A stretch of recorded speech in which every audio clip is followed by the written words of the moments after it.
Whoa, it beeped. Yeah, I think we're recording. Oh, yes. How's your brewski? I'm about to crack it open.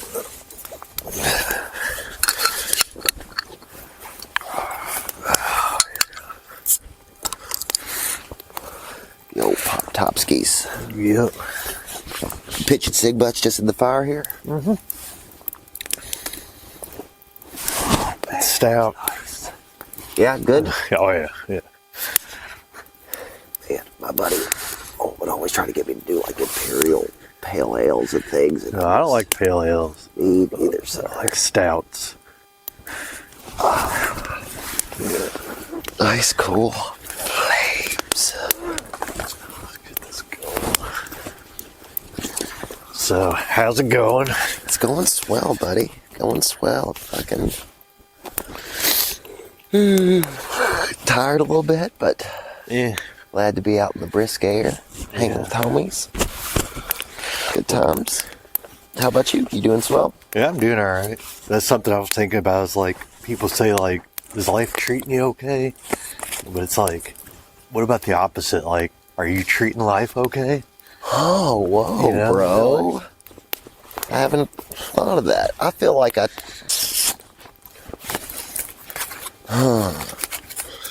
feel like I treat life okay, but sometimes I feel like I'm treating life okay, like for the wrong reasons. Yeah, I get that.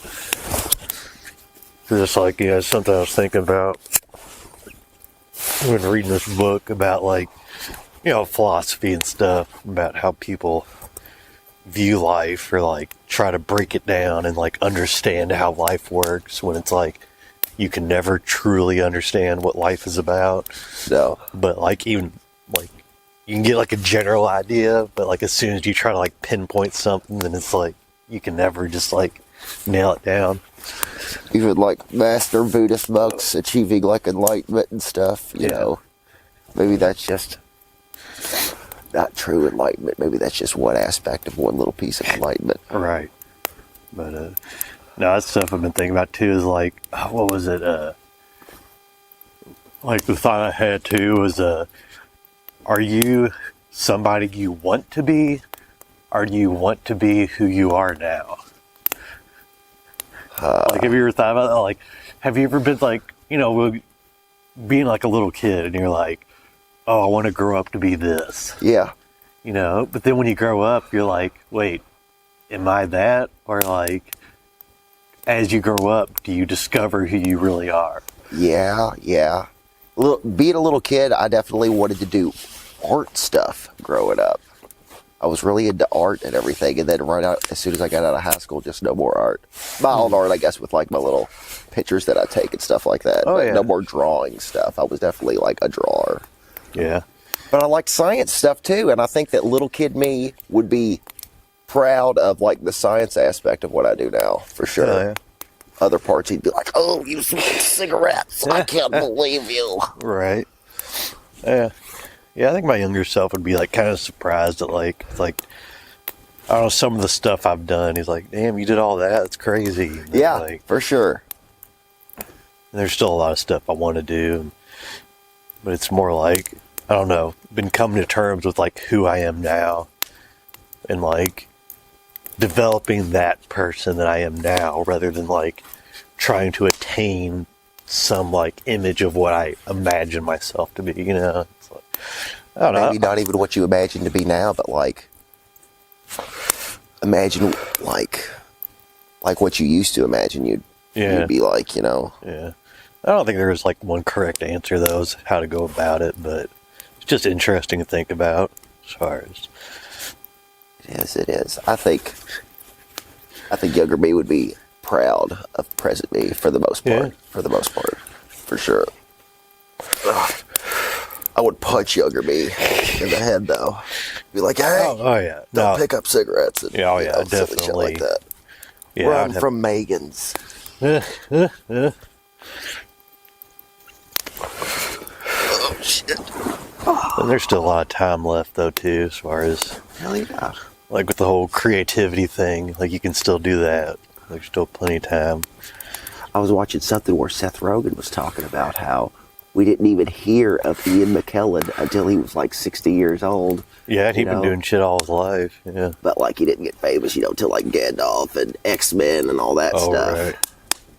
So Yeah, I think about it too. Those are like, there's so many talented people out there that just like never get a chance to like break through and like be recognized. That's kind of like why I've been like watching like indie films and stuff lately. It's kind of like discovering all these people that are undiscovered, you know? Yeah. And think of like all the cool fucking art and all the cool music and movies and stuff that like 99% of the world will get to check out. Oh, that's something else I was going to talk about too, as far as like, God, something. It's like it's kind of depressing, but it's also like, I don't know, something you have to come to terms with. Is like if you ever look up at the sky, like the stars, and you think like, shit, I'm never going to be able to like go to any of that stuff in my lifetime. But it's like, but we've been looking at it forever. Yeah. But we can see it, but it's not within our grasp. But even then, like, I thought about like where in one lifetime, you don't have enough time to see like every cool place on Earth. And it kind of sucks that you'll never be able to see like all the amazing stuff that's on the Earth in one lifetime. Or learn all the cool stuff that you want to learn about. Like, and just when you think that you've like whenever I was like diddling around in guitar and stuff, like you just fall down these rabbit holes where we're like, wow, I don't know anything about this instrument at all. I thought that I knew a little bit about it, but wow, there's just all these crazy branches. And it's like you could devote an entire lifetime just to learning like one thing about it. Yeah. It still wouldn't be enough. Yeah. Yeah. But you know, that's kind of we're lucky to be alive at this point in time, I think, as far as with the internet and all that. For sure. You can experience so much stuff. Kind of a double-edged sword, though, because it's almost too much for some people, I think. You get overloaded with information. And none of it soaks in because it's just bombarded with so much you can't really filter what's important. But I'd rather have it than not, I think. Yeah. Have you ever thought about, like, would you rather be alive at a different time in history versus now? Sometimes I think I would. Like, sometimes I look at like the 70s or the 50s with like rose-colored goggles, but mainly just because maybe I've seen movies and stuff that made it look like a cool time, and like I really like the music from that time. But maybe that's just the way that person wanted that film to be. It could have been dog shit back then. Well, I think certain things, like something I've realized too, is like the struggles that everybody face, and like depression or like anxiety, like that stuff has been universal like since the beginning of mankind. It's just people at different points in time have dealt with it differently, I think. Like including how we are now with the with the internet and all that stuff, where everybody can. People are, I guess, my hope is that people realize how common it is. Hell yeah. Throughout, but because that's the one thing too. Like when you get when you're dealing with stuff like that, you feel like you're the only person in the world that feels that way. Yeah. I don't know. I think because I thought about it too. It's like, man, I would love to have been alive like in medieval Europe or something like. Yeah. But then it's like part of you thinks like, no, I probably would have died when I was like a teenager. For sure. Just like getting cut. Yeah, exactly. Yeah. Like, what do I do? Oh, I'll rub some dirt in it. That should make it better. Spit on it. Well, that, and it's like, you think about like, if you were alive back then, you would have only known like this tiny little community that you lived in. And like now with the way we have things today, you're like, in a millisecond, you can freaking connect to somebody on the other side of the planet. Talk to someone in Japan. Look at their face as you're talking to the man.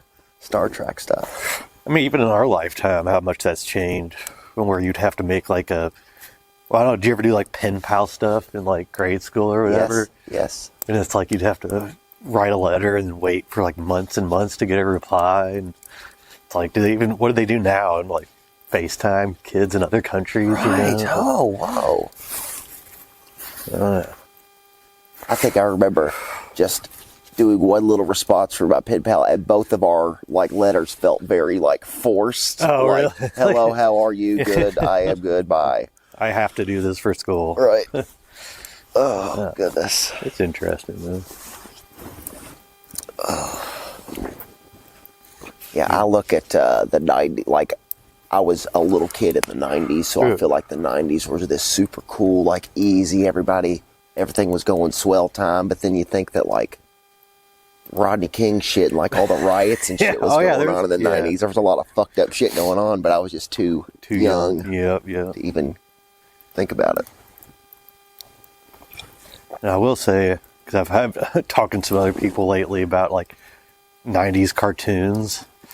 Like, and we were talking, like, you know, are we just looking at those through nostalgia goggles or whatever? But it's like, no, I think 90s cartoons kicked ass. Like, yes, dude. They still are funny and weird. And it's like somewhere around like the early 2000s, like, they're like, let's just make like, I don't know what happened, but it's like, they just wanted to play it safe or something with like, and I don't know if that's just me getting older or whatnot. I felt like everything got really wholesome. Yeah. It's like, it was like Ren and Stimpy and all that stuff. Like, that was so like... farts and butts and poop and... like, shock pushing the edge of what's acceptable on TV for kids.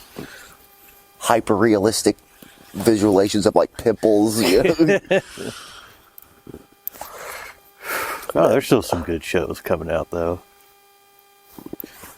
And granted, I'm not like... I don't know, it's like you view them in a different way when you're older, too. You don't have that kid view of everything. But I remember being a kid and being super excited that the Animaniacs were coming out. It was premiering on my birthday. Oh, really? We were like, wow, like thinking that it was like a sign from the universe. And then when I really liked the show, I was like, wow, this is super duper cool. Well, also, too, I guess it's something like with those type of shows, it felt like you were watching something that was like more mature than you were. A little bit, like, yeah. It kind of felt like you're like, oh, I'm like peeking into like adulthood. For sure. Because like they had the humor there where it was like there's a lot of like sexualization and stuff that you didn't quite understand. But you're just kind of like, you kind of understood like what they were going for, but you didn't really understand like what it was like to experience that kind of stuff. You're just like, ooh, risque joke. Yeah. Look at the hot lady. They're all going goo-goo over her. Hello, nurse. Yep. Oh, I'll probably get some more kindling here in a minute.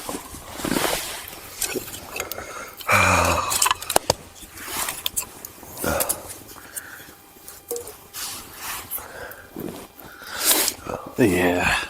I mean, this is the kind of stuff I love doing, though. Just sitting in front of a fire and talking about life and shit.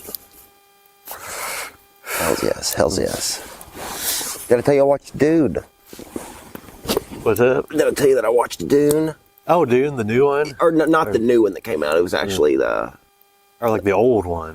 I guess it's the middle one. It's not the one from the 80s, but it's not the one that's in theaters. But it's the first, the part one of what's in the theater. Yeah. Yeah, I need to watch that. I heard it's pretty good. Yeah, man, it's decent. It's really... And I heard the second one's really good, too. Yeah. I'm excited to see the second one. Man, there was a lot of, like... My dad is, like, a hardcore Dune dude from, like, the 80s or whatever, and it's been just like, gotta watch it, which makes me be like, well, if Dad likes it, it's gotta be lame. But, yeah, I was definitely pleasantly surprised. Yeah. I don't know, yeah. And that's something, too, like, the older I get, the more I realize I'm like a lot like my dad. Yes.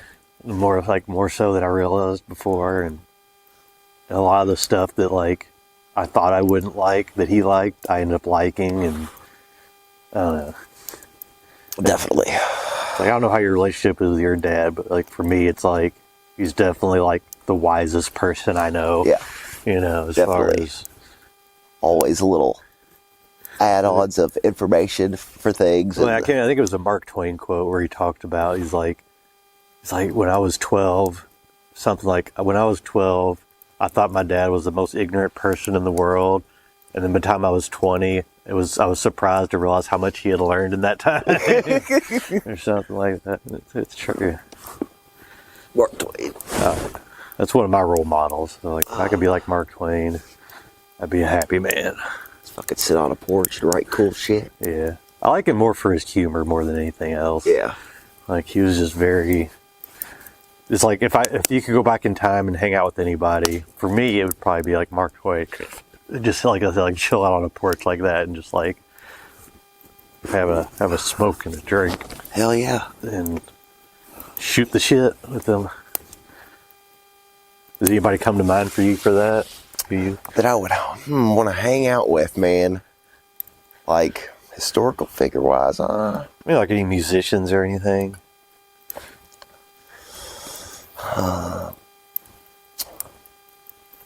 It's one of those questions that like everybody asks, but it's so hard to answer. It is, right man. off the top of your head. Like, because I'm like thinking of some famous people that I'm like, you know, honestly, they would probably be like a douchebag to hang out with. Yeah, a lot of them were.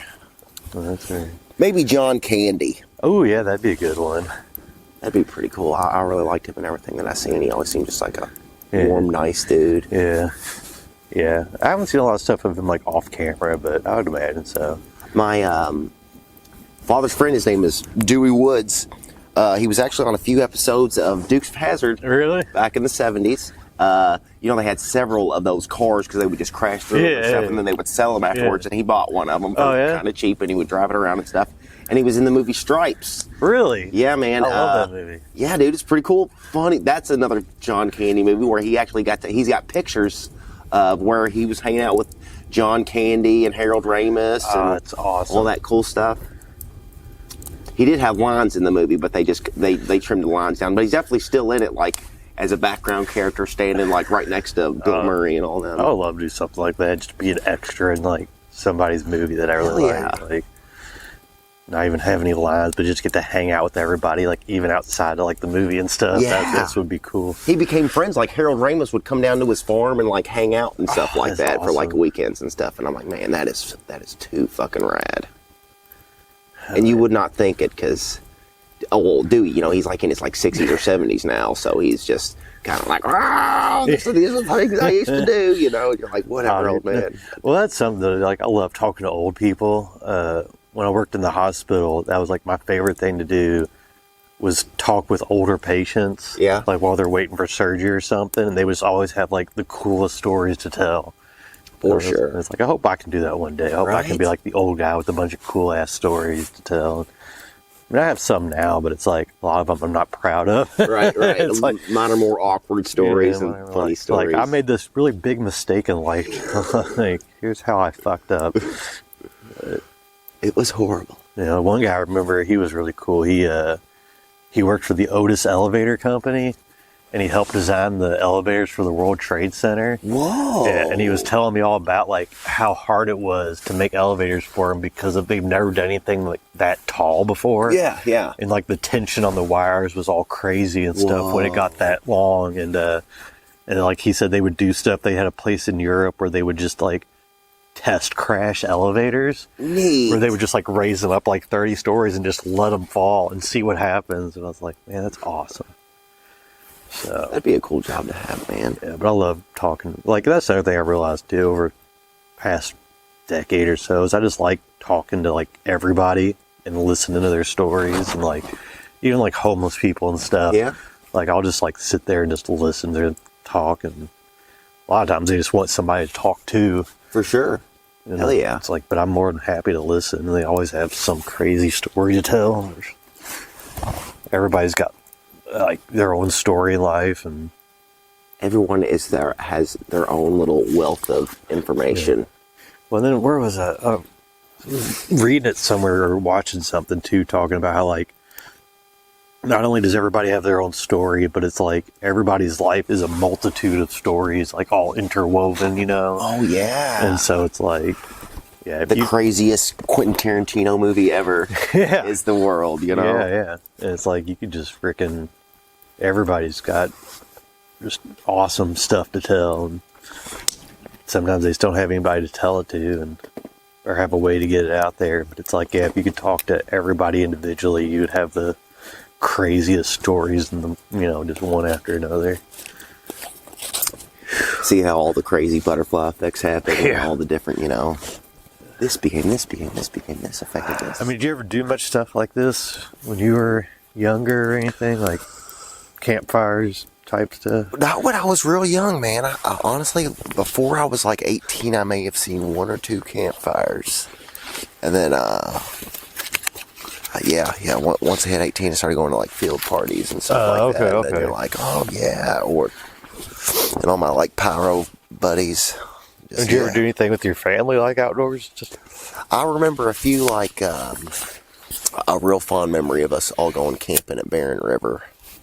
And it was like a family kind of deal. We hardly ever did like whole family deals where it was mom. Like we would do stuff where it was me, my mom, and my dad, but never like me, my mom, and dad, and then my cousins and aunts and uncles and all that stuff. Extended family. Yeah. And we went and my dad's cousin Jimmy had like a boat, and we went fishing out on the boat. Oh yeah.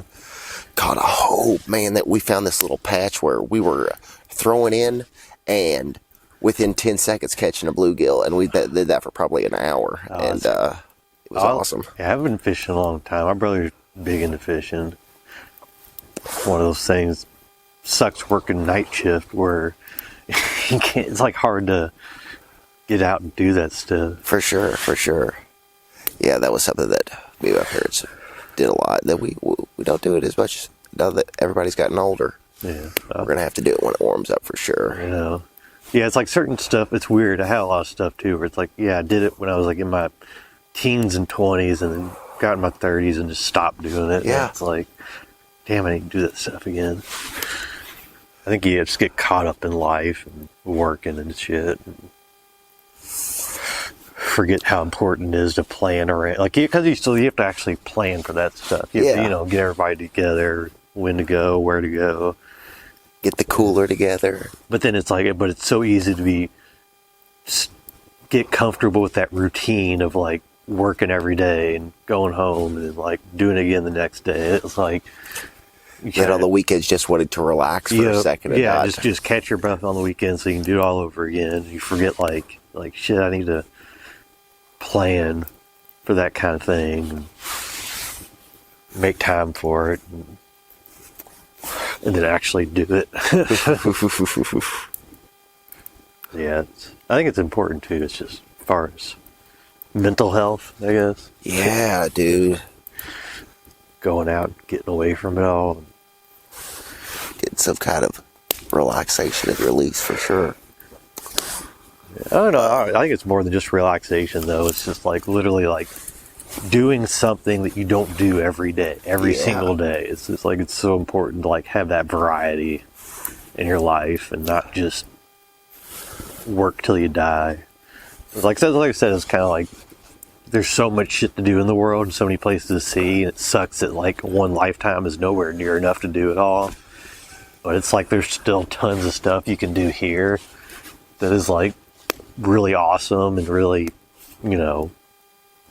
just like, why not do it? It's like there's so many cliches too as you get older that you realize like man, it makes a lot of sense. Like you only have one life to live, and even the whole YOLO thing, like you only live once. Like, I mean, it's so silly that it's like cliche, but it's like it's cliche for a reason. It like because I got really popular because it actually means something. And I think that we sometimes we'll hear something so much that it kind of loses its meaning and stuff like that. So well, you forget why it meant so much in the first place. Yeah. And it's kind of like, I don't know, in like real nerdy like video game terms too. I was thinking about the other day. The line like, is it better to have loved and lost or never to love at all? Yeah. And it's like, I think it's better to loved and lost. Because it's like, if you don't experience emotions like that in life, it's like you're playing a game without the DLC. Oh, yeah. You're not doing the side quest. That's true. You're just doing the main quest content. You're missing out on all the side content, which is like just as good. And so it's like, that's kind of the thing with like going out and doing stuff like, fishing or traveling or just whatever, going to a party or something. It's like, yeah, that's the DLC content of life. I've heard that, as you get older, it feels like time is passing faster and faster and faster. And I think a lot of that is me, like, getting into the routine of stuff, and like a lot of my memories are just the same stuff of me just like sitting at my house. So that's another reason that I like going out and doing stuff, because it feels like it's making time go by a baby bit slower. There's actually a scientific study behind that as to why, and you kind of answered it exactly how what they discovered was, it's as you get older, the number of like novel new experiences tends to decrease. And when our brain is processing new and novel experiences, it's like taking more brain power. And so it's like the way your brain is activating, it's literally like you're slowing down time, like just because you're processing more information, so you have more stuff to go through.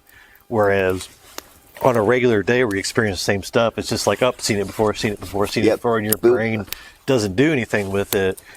And so, like, but it's like, I can't remember exactly how to explain it, but it has to do with when your brain's processing that new information, it's literally, your brain is taking more time, therefore that's why it feels like time is slower. Whereas if you're doing the same thing over and over again, time feels shorter because your brain just isn't doing much. Right.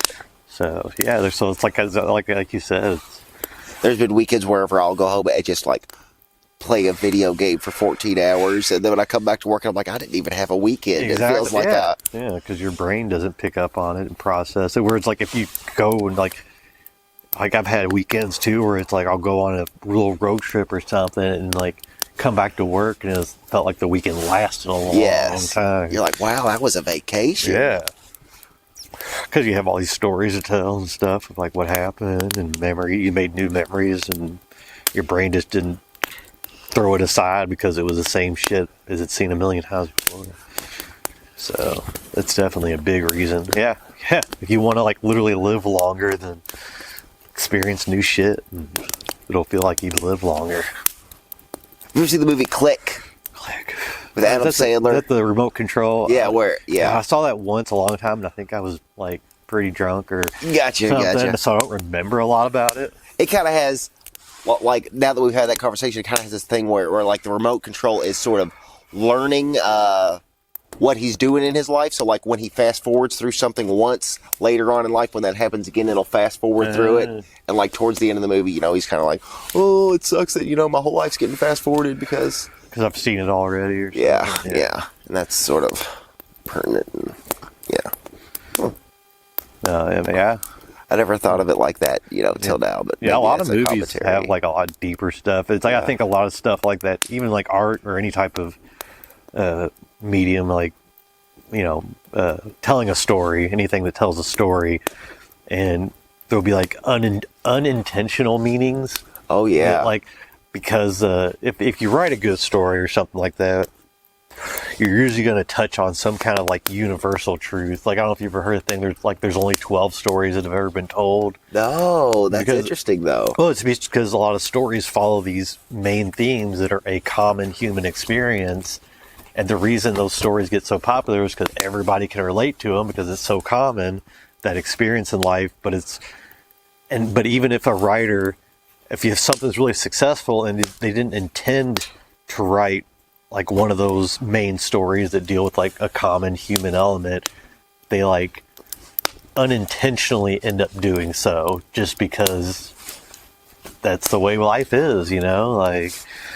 You can't help but do it. And so even if they didn't intend to have like some deeper meaning, you can usually find some that like, if you would ask the writers, like, is this what you intended? They'd be like, oh, I never even thought of that, But that's cool that you got that. But it pops up just because like almost subconsciously, or just because odds are they're going to end up writing something like that just because it's the inspiration for almost any writing is the human experience, like what people feel when they're alive,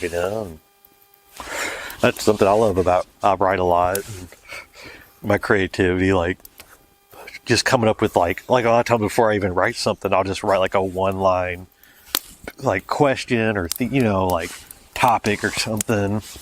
And then like if I go back to it and read it and think that it's like, oh yeah, I want to expand on that, then you kind of just start writing a whole story. Yeah, just let it like unfold however it may. But that pretty much always just comes from stuff I've experienced in life or what I've felt. I always feel like that's what like everyone's personality is. Everyone's personality is just every little experience they've had and lesson that they've learned from it, like coming into fruition in the present, like, and just that's what they're doing. They're just like, I feel like I am not original at all. I feel like everything that I say is just like something that I've heard and twisted in a weird little way. Yeah. Yeah, but then there's the whole thing where it's like as soon as you alter it in some way, then it's unique to you. And I've had that thought too, where it's like, even with stories I've written or something, like I'm like, yeah, somebody has to have done this before. Or like written this before, or try to make a film like this before. Like even what we're doing right now, like sitting in front of like I think I've seen podcasts where people just sit in front of a bonfire and talk like this. A Conan podcast I've seen that does this. Did they see? I didn't even know that, but that's cool. I love Conan. Hey, Conan. Yeah, but I didn't even know that.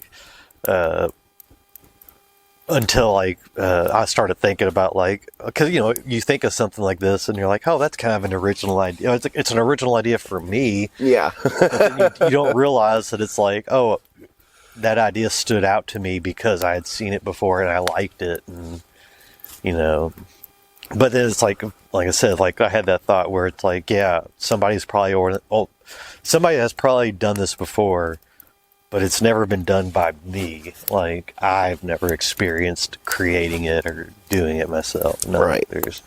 It's never been done through this perspective. Yeah, like even if it's 99.99% the exact same as somebody else's, that little bit that you add is still makes it unique in some ways. So. We got a little poker here too. It's not very long. I burn my knuckles on it. Right. Oh, poker. Yeah. Poker. Yeah, something I think you said the other day too about like the caveman brain in us. It's like, ooh, fire, you know. But then there's like, I don't know, I think way too deep about most things, I think. Sometimes I'm like, is it really that complex or am I just crazy? Where with fire, I think people have said this before too, where it's one of the reasons we're fascinated with it, like on a primal level, is because it's something that can like destroy just as easily as sustain life, you know. Yeah. And it's like this duality, and it's like the whole like untamed nature of it, where it's like, yeah, you can put it in a pit like this, but you can't control each individual flame. Like, I mean, with like, you know, in a laboratory setting, they do that. Or have you ever seen like the flame art, where they make like art with flames by like blowing it in certain directions and making like crazy spirals? I have not. I've seen something where they set this sort of a platform on fire and was doing like different frequencies underneath. It was making like different patterns and stuff like that. Yeah. That was pretty rad. Yeah. But yeah, I think there's still some primal thing to where it's like just any natural element that has the ability to like cause a lot of damage or be beneficial. Right. Like rain. Like, you know, it's like, you know, back in like primitive days where they'd worship rain gods and stuff. Like any god that they worshiped back in the day usually had to do with some kind of natural force that could like end them. Yeah, but also it's like, but then they also revered certain ones because it was also beneficial. Like with rain, like it could like water their crops, but they can also flood. Yeah, and it's like fire could cook their food and also burn their village to the ground. Yeah. Sun grows their plants and also causes drought. Yeah, so it's like there's something about that like duality. It's the whole good evil thing. It's like that everybody experiences in life, and it's such a fundamental thing to who we are as human beings that when you experience something like fire or like some crazy rainstorm or something, it triggers that like super deep ingrained like genetic memory almost of just why it's important. Cool. Well, yeah, but it's nature. but it's like, man, there's something important about this. Caveman brain need to figure it out. Yes. Must respect. Yeah, exactly. You don't know why, but must. Yeah. Like that whole thing. Hell yes. That stuff's crazy though. And I can definitely see, like, must respect turning into God of this, Oh yeah, you know? yeah. Especially when you don't understand how it exactly how it works or why it works the way it does. Yeah. I think when science, like, finds out what the experience of dying is like, and, like, what if there is some sort of afterlife, I think religion, because I feel like that's what a lot of religions are now, just people not knowing what's going on after you die. Yeah, but there's interesting things about that too. It's kind of like a book I'm reading right now, talks more about suicide, but as far as like dying is the one thing we can never actually know. Yeah. Because to know something, you have to experience it and then go past it to be able to like reflect back on it. And so like, but I'm not talking like as a species, we can never know what death is, but like on an individual level, you can never Understand what it's like to die. Yeah. Until you die. And then it's too late type thing. Or and then if you come back, then you didn't really die. Yeah, right. So he was dead for 50 years, but he didn't. He wasn't dead. Yeah, but it's always, I don't know. There's a lot to be said there because the whole book is about suicide and stuff. It's about most people, or it has an interesting line talking about people that commit suicide are those that think they figured out life because they came to a decision to end their life, so therefore they had to have like come to a conclusion about whether life's worth living or not. And so it's like, but then that's like, but that's usually just an illusion or like a fleeting moment. it's a delusion that you think you figured everything out and that life's not worth living because you came to an answer about it and you're going to make a final solution. But then it's like you can never. That's the thing to do about suicide is like you can't ask the person that committed suicide like, well, was that the right decision? Like whoa. Yeah. So that's a lot. Like I said, I really like the philosophy that I'm learning about now, just absurdism, just where it's based on the premise that life's pretty absurd when you think about it. Like everything's like real crazy for the whole reason. Like why are we here? Like the big question, what is the meaning of life? Is just absurd on its face that like we even have to ask that. But the whole philosophy isn't based on that observation. It's based on, well, what do you do once you come to that conclusion that life is absurd? And, to boil it, it's a lot more complicated than this, but to boil it down is like, it's just like, well, just have fun with it then. Yep. Like just, make your own meaning in life and find out what brings you happiness and like do a bunch of crazy new stuff and experience like whatever you want to and just have fun with life because it's all absurd. And what do you do in an absurd situation? Do you just join in the absurdity and have fun, or do you say like, oh no, that's stupid, I don't want to do that, I'm gonna hide away for this one life that I have possibly. Just like because it's all so stupid and I don't want to do it. And it's like, so it's kind of like where you have to like figure out the answer for yourself. Like you just want to have a good time, or you want to back away from it all. I definitely want to be dumb and make folks laugh. That's what I like doing. Yeah, being silly. I think you do a pretty good job at it. I try. So how's it going now? What's well, buddy? Sitting on the fire, drinking beer with buds. Going swell. How are you doing? Doing all right. I think I sat on the bottle opener. You sat on it, dude. That's all good. It's made of steel. Yeah, it's definitely a bit chillier than I thought it was going to be. Yeah, man. This fire, though, I mean, it's all right. It's definitely tolerable and enjoyable. I can stick my face right in the Yeah, at least the wind's not blowing either. Oh, yeah, man. It's like a nice, pretty, uniform flame. How lame would it be if it just wind gusted right into our face? No more eyebrows.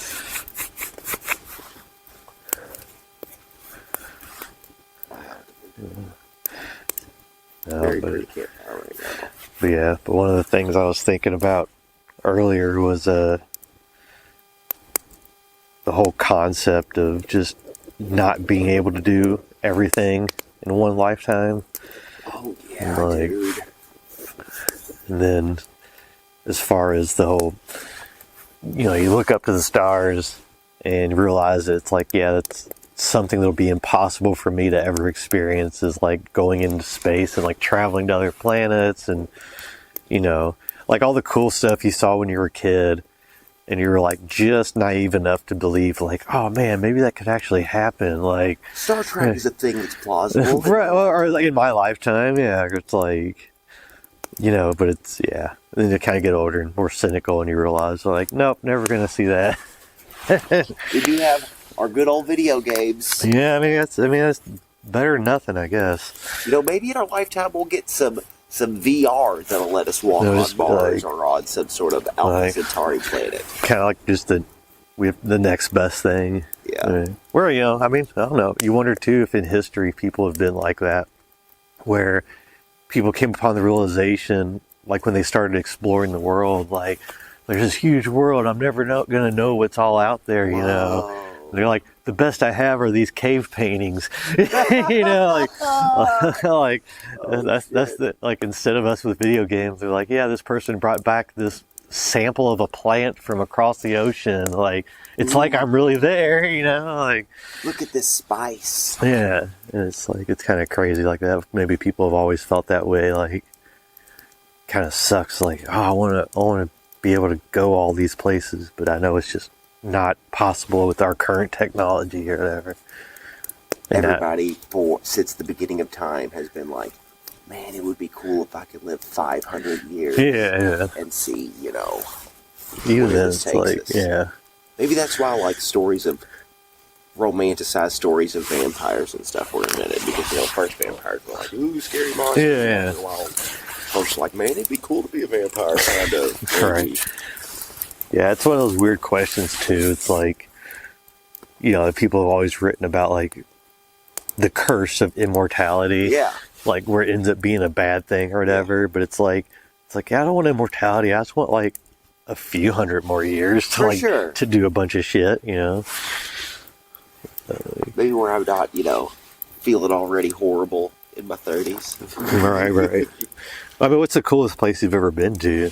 Is there like a certain thing that stands out in your mind as like, man, this was like almost like the most surreal thing that you've seen? I went to Red River Gorge one time, and I hiked up like the side of this mountain and seen like down through this valley to where I felt like I was looking out, like, they say that you can, see like 20 miles. Yeah. Earth kind of curves, and I felt like I was looking at like 20 miles of land. That's crazy, yeah. And it was really fucking cool. But yeah, like almost surreal, like damn, this is what the world really looks like, like, yeah. Because I think it's also cool, like, just even at like the peak of Iroquois Park, you go up and you look at, and like we're sitting in a city. Right. But like when you look out from the peak of Iroquois Park, all you're seeing are like all these treetops. Oh yeah. So it's like this. We're almost like this sort of Ewok village, where the city of Louisville's actually just in the middle of a forest. I never thought about it like that. That's crazy. It's pretty cool.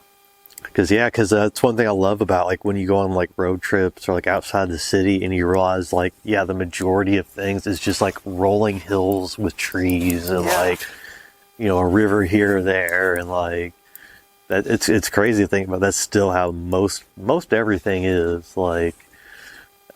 In the world, I mean, just it's all nature, and like we're still just teeny tiny part. I mean, it's just crazy if you ever look at like a satellite image at night of the Earth or something. You see like the cities that are just like they look like a literal dot of light, but it's million dots of light. But then a little closer too, and you see just like how it all spreads out, and it gets dimmer and dimmer, and there's like all these black areas in between cities and stuff. And then you realize, like, oh, the majority of the Earth is that black area where there's, like, nobody really lives there. And look at that huge fucking jungle right there. That's just... Yeah. But even in the U.S., too, there's just tons of dark spots of, like, you think about... farmland and shit. Not even that, but just forest land and like mountains and stuff where it's like, I bet there's some cool shit up there. I'd like to see it. Like, it makes you think that, like, you know, like Sasquatch and stuff, you know, we don't have like a sample of him or whatever. Nobody's found a dead Sasquatch body. Right. But there's stories about him, so, you know, maybe somebody's seen something like that, you know. Maybe they, you know, I've seen videos of bears walking around on their feet. It could have been that kind of shit. Yeah, I think if anything, it's probably, which I mean, I think I'm open to the possibility because we're still finding them, like species that we just never knew even existed before. I feel like something with like Bigfoot, though, it's usually the stuff we find are like insects or something, you know, something small in a remote place. Or fish at the bottom of the fucking... Yeah, or like in like, you know, the very top peaks of these mountains in South America that nobody ever goes up to because it's a death wish just to go up there, you know, and... we're not going to find Bigfoot in Air Force Park. Though. Yeah, I don't think we're going to find something that big that would leave, so it would have to leave evidence, you know, and stuff. But I think there's possibly in the past, or like, I don't know how recent, where there's probably been sightings of like some undiscovered creature that's just like, even if it's just like a different offshoot of an already known species or something, like it's just it's a weird ass type of coyote that, like, you know, that look at this guy, look at this deer that has weird nostrils, or something like that, or it has or it could be a behavior that it has, that it does something that's like, it's pretty weird and nobody's ever understood why they do it, but people confuse it for this all the time. Speaking of nobody knows why we do it, man, I've ever talked to you about the weirdness of like bloodletting and how, like, now we know that bloodletting is fucking stupid. Yeah. But they did bloodletting for a long fucking time, like in history, and like humans are smart for the most part, and it seems like back in the day, if they had done like some bloodletting and like people were dying, they would have stopped bloodletting. But apparently they're doing this bloodletting shit, and people are like, "Whoa, look at this miraculous thing! This person's healed all of a sudden." No, I get what you're saying, because it's like this placebo effect with bloodletting, where they're like, "You're going to get better after we let all this bad blood out of you." Well, like you're saying, like there had to have been some logic behind it. Like for some reason, like they kept doing it. I don't know. I think part of it's probably like, I don't know. They probably looked at like, well, what happens when you get cut? Like your body bleeds, and it's like, oh well, your body knows what to do when it's hurt or something. Oh yeah. So therefore, bleeding must be good. Yeah, it'll stimulate healing just for bleeding. Because when you just get a scrape, it'll bleed, but then it'll heal. So if we bleed it more, maybe it'll heal even more. There you go. Like, so I don't know. It's like I can see like there might have been some leap in logic there, and then like. Because there is a reason why the body bleeds when it's like cut or something. It's to like, if you get any type of like, you know, like dirt or whatever in the wound, you know, it wants to get that. It's cleated that out. Yeah, it's getting all that out, and then like with the platelets and like that's all what that. I thought it was. I thought it was just literally getting platelets to the site to stop. No, but part of but the initial bleeding process is to like push out like any type of infections or whatever. And like kind of like get that off, and then the platelets, because it takes time for the clotting factors to really start working, which is why you initially you bleed and bleed, and then slowly because they have to all gather together essentially and clot. Unless you've got coag problems, bleed to death. Yep. Thank you, coag test. I don't know. Like I said, I could see like the caveman logic behind it, I guess you'd say. And it's funny too, because then every now and then they would stumble upon something that like, oh, this, you know, things are sometimes as simple as they seem, you know. Yeah. And they would stumble upon certain things, and like, just with technology and whatnot, that like we still haven't. The wheel's pretty hard to beat, as far as you know. Like we're still using those. What an awesome fucking invention, the wheel! Holy shit! Like, how about we just make this shit round so that it rolls? Like, oh. Like, yeah, I guess that works. Is there anything else to it? No, that's it. It's just round, so it rolls. Wow. We'll be able to go everywhere and take so much shit with us. Right. Yeah. I don't know. It's a cool thing. Humans are cool. Yeah. Oh yeah, for sure. It's neat how like we discovered like aspirin is good for us, like from like eating this plant that has it in it, but also this plant will fucking kill you, and it all came from someone being like, "What does this plant do when you eat it?" Well, and there's still stuff going on like that today. I mean, it's on a different level. It's mostly with technology and stuff, and adding this technology to this technology. Yeah, they're like, what does this do? They're trying to build AI or whatnot. Holy crap! Oh man, AI is getting so scary. Yeah. Where like you can't even trust video evidence is becoming a thing where you're like, I can't trust video evidence anymore because that could be some AI generated shit. Yeah, it's funny too when people still. It's like I think it's going to cause some confusion too, because it's not necessarily AI, because you still are having humans input. Yeah, like what to tell it to do, and stuff, and but it's still concerning in certain parts because it's one of those like, oh, it's doing all the work for you, and it just makes things too easy. But I think there's still a long way to go with it. I think it's only as good as the people that are programming it are, as far as. But also, I think it's as good as, I think it's like a stacked upon thing where it's like, this person was smart, and this person, all they have to do is build a little bit on what this person has done. Yeah. And it becomes this sort of exponential thing to where, like, I feel like just like in the past 2 years, AI is getting kind of gnarly. Like, I feel like it's, as far as like image generation goes, it's like, it's definitely wowing me, except for hands. I feel like it still look gnarly. Yeah, but it's still one of those things where it's like, heck, a couple years ago, the whole thing looked gnarly, and look where so give it a couple more years, and I'll probably figure out how to do hands too. I guarantee you, like, hell, probably in 6 months we'll be like, remember when we were talking about how we couldn't do hands? Look how good the hands look now. Wow. Yeah, it's wild.